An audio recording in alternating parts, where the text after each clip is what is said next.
As I was delivering this speech to the Cape Coral City Council, CNN was reporting that this week the Marco Island City Council agreed to pay residents $250 for allowing the birds to stay in residents' yards. Wildlife crews will dig the holes for free for those who agree to host burrows on Marco Island for the vulnerable birds. Then it's up to the owls to move in. Build it and they will come. Cape Coral and Marco Island have diametrically opposed viewpoints when it comes to this endangered species. Perhaps Cape Coral is overly embracing expansion.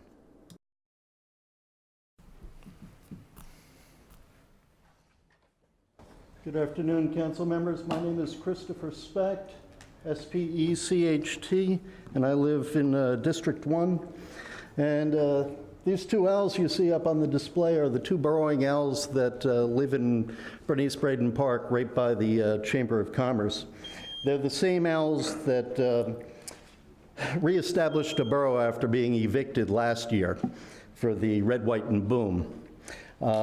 If the city were to spend $1 million putting together a owl exhibit at a welcome center, these guys did all the work. They put it in the perfect spot where it's at the edge of the field, that cameras can be set up, and it can be a great exhibit for the city.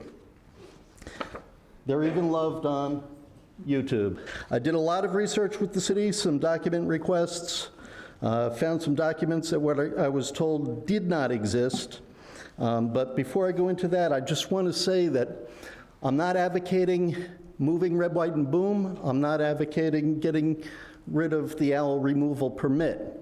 I think that we can have both. They're on the edge of the park, and the owls that time of year only need a radius of 10 feet. So 10 feet pi r square, so it's 141.15926535 feet. That's it. Or 314 feet, I'm sorry. It's not much space out of 167,000 square feet that we use. 300 to 500 feet. As a welcome center, it would be great if we could put a small walkway right in that area where the owls have already set up their burrow, and that red dotted line shows the perimeter for a 33-foot barrier around the owls.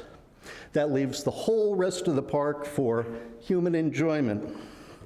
The only thing that I see is from Johnson Engineering, this display that I've been told does not exist is the layout for red, white, and boom. And over here is for the fireworks staging area. The yellow is for the bleachers, vendors, and specialty area. 1 is kids' Patriot Park activities and vendors. 2 is the bathroom and event organizers. 3 is the beer vendor. And this teal, or green, number 4, is the city VIP staging area. That's your seats, council members. We grew up being taught that if we're on a bus, we let the elderly have our seat. If somebody's handicapped, we give them our seat. We are not asking you to give up your seat. We're just asking you to move your seat so that the disadvantaged owls can survive. We should be embracing our wildlife, not kicking them out. I understand that everybody gets on the defensive.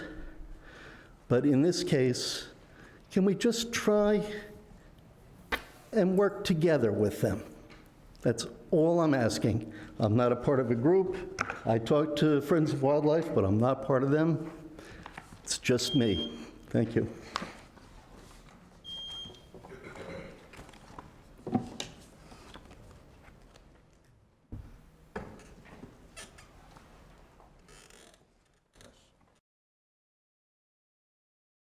Is there anyone else wishing to speak during citizens' input? Seeing none, citizens' input's now closed. Councilmember Williams? Thank you, Mayor. I've been making a list here. Let me start at the top. the owls down on Cape Coral Parkway. That's probably not a bad idea, but I think you're talking about just shifting the VIP tent a little bit closer to the bridge and leave the owls in that space between the parking lot and the tent.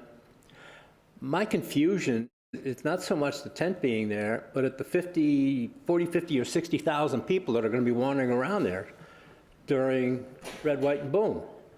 I would think that they're going to disrupt the owls a little bit, even if they don't, do anything to fill in the hole, but just being there and talking and pointing and taking pictures. And I hate to see that collapsed. I don't like to do that anywhere.